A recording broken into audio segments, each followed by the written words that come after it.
Hello and welcome to Civil Research and Practice Brief Series. The purpose of this series is to have conversations around innovative technology, use in special education, and leadership personnel preparation programs.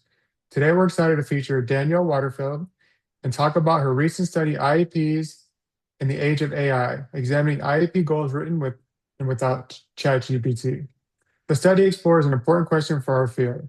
Can generative AI support special education teachers in writing high-quality IEP goals without compromising quality? Danielle, thank you so much for being here. To start My us off, pleasure. could you briefly introduce yourself and share a little bit about your work in the area of AI and special education? Sure thing. My pleasure to be here. So I'm Danielle Waterfield. I'm a doctoral candidate in special education at the University of Virginia. I was a former inclusive special education teacher and administrator before I started my doc studies back in 2022. And my research really sits at the intersections of evidence-based practices, educational technology, mostly AI, policy, and special education teacher preparation and development. Excellent. And thank you for that. All right, so let's talk about the study itself. What motivated you to explore AI specifically in the context of IEP goal development? Yeah, so when I started my doc program back in 2022, I came in really being interested in like the implementation of accommodations in classrooms because that was something that I, as a special education teacher, and then also as an administrator, seeing other teachers struggle with, saw that it was a pain point in practice. And serendipitously around the same time, ChatGPT kind of came on the scene. And I started playing around with it as a doc student and asked if it could do accommodation recommendations, and it could. So I was like, oh, I wonder what other pieces of the IEP process ChatGPT could maybe support with. And so I really just wanted to focus on that one tiny piece of making a high quality IEP goal because we know that's still something that oftentimes can be cumbersome for special education teachers, especially if they haven't had a lot of formal training in how to, really craft a quality IEP goal. So I dug into that and we were really interested in kind of the results around that. Also, kind of leaning more into cognitive load theory and conservation of resources theory to kind of help drive the study and thinking about, the kind of struggle of the workload heaviness that special education teachers often feel, and then also, perhaps that lapse in training and the kind of the overwhelm that kind of goes within the intersections of those two theoretical concepts. Yes, I'm also was a special education teacher, so I know exactly what you speak of. Yeah. All right, so was there a gap in the research or something happening in practice that made you think this question was worth investigating? Well, so AI, like I said, is new-ish, at least in terms of studying it in special education workforce and also teaching implications. We conducted this study back in 2023 with ChatGPT 3.5. So I think also something that I'm sure we'll dig into here in a little bit is like the fluctuation in models as they emerge and their capabilities. And there's just always going to be a need to kind of investigate what the latest AI tools are able to do or not do to kind of help us in our practice as special education teachers. Your qualitative findings also showed that teachers viewed AI as potential support tool, especially for workload and compliance related tasks, as you were speaking of. So we know special education teachers are often carry heavy caseloads and administrative responsibilities. How do you see generative AI fitting into the broader conversation around teacher workload and burnout? Yeah, so again, kind of like that lapse in training. So I'm currently wrapping up my dissertation, hopefully defending in a couple of weeks. And the dissertation study that I did was related to this study that we're talking about, where, kind of looking at a little bit deeper of how different special education teachers would use different AI tools in their practice. And something that they were talking about with that is that it could eventually kind of expedite their use of I guess, resource creation instead of them having to sift through the different resources from like a scripted curriculum package they might get from their district or scour teachers, pay teachers, or something like that. So they saw a potential for it being able to kind of expedite, their workflows in the future once they know how to adequately use it.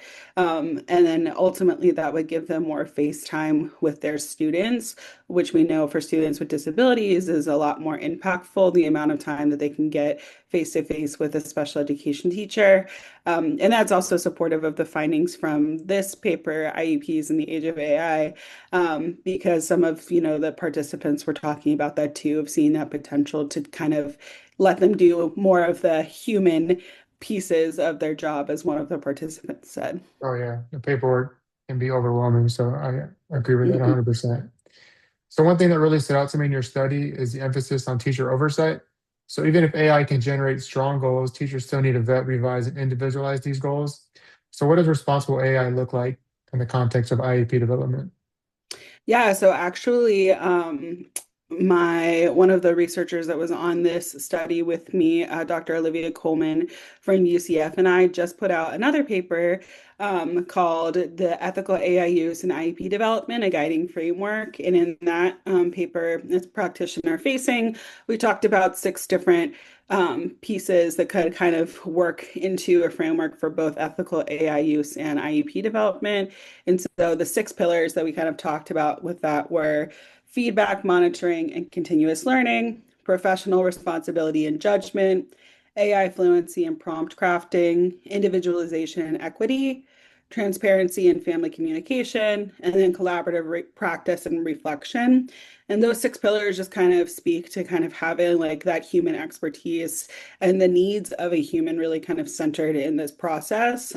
There's a concept in AI research and literature called human in the loop, where again, it's having like that human oversight to make sure that it's being used ethically, but also for the purposes that we want it to be used for, to really serve as a support. Um, and so I think in terms of that, kind of leaning into those aspects to help guide our use will be really transformative. Yeah, 100%. I was actually talking to Dr. Coleman about that exact um, pillars, the six Mhm. guidelines, and like it's almost for every usage of AI, we should have those guidelines, and then Yeah. maybe just kind of tweak for each like sub context. Mhm. All right, so another theme in your findings was a need for more preparation and professional development, both in writing IEP goals and using AI effectively. So, what should teacher preparation program be doing right now in this space? Yeah, so actually, as I was writing the literature review for my dissertation, I really dug into the existing literature on IEP training and development, even before AI was really on the scene. And it was something that's kind of been inconsistently done, I would say, in both teacher preparation and in-service professional development. One of the participants in my dissertation study talked a lot about how she learned how to do most things related to the IEP is on the job. And I think that that's unfortunately true for a lot of special education teachers. So I think teacher preparation programs could kind of, and professional development opportunities could kind of reflect on what's they're already doing or maybe not doing in regards to IEP development and implementation training for special education teachers. And then when we think about AI use, one thing that was popping up a lot in my dissertation, but also I've just kind of seen anecdotally, is special education teachers talking about being able to prompt effectively. And so, like, being able to really use that skill to generalize across a lot of those generative AIs. Like, if you can prompt if you can prompt effectively in ChatGPT, you can probably also transfer those skills to prompt effectively in like Magic School or Copilot or something that has a similar kind of interactive component to it with that chatbot functionality. So I think, in terms of figuring out where to go first with developing those AI literacy tools for teachers, teacher preparation programs, and professional development folks can kind of maybe lean into that prompting side of things first. Yes, excellent. All right, so to close out, where do you see the field of AI and special education heading over the next few years? Like, what excites you about the possibilities, and what do we need to be cautious about as this technology continues to evolve? Yeah, I think that, we really need to realize that humans are still very much in the center of this. Like, it's not, AI is not going to replace teachers ever, period. It's something that can be used to strengthen our practice and support special education teachers to hopefully help with things like those, retention rates going up and keeping folks that are in the field longer, because then we know that there will have that impact for students with disabilities, which is the ultimate goal. So I kind of see, the field moving towards having more research and training around effective AI use for teachers and also for students, because we know that's another priority as the workforce changes in general. So I kind of see it moving in that way. But again, it's not a replacement, it's an enhancement and something that we can really, leverage as an impactful tool if we're able to.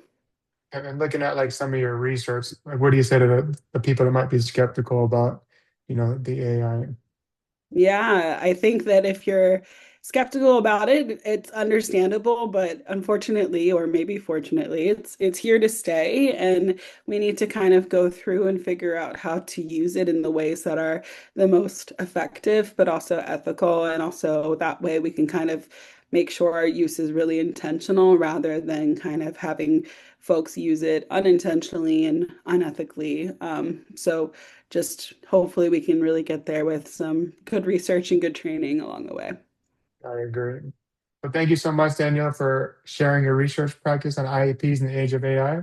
We appreciate your time and work. We hope you have more opportunities to continue our conversation about your work. For more information about CITL research and practice briefs and other resources for teacher education and related services, personnel preparation, please go to citl.org. Don't forget to follow us on social media, subscribe to our channel, and leave us a message. Thank you for joining us. Of course. Thanks. Bye.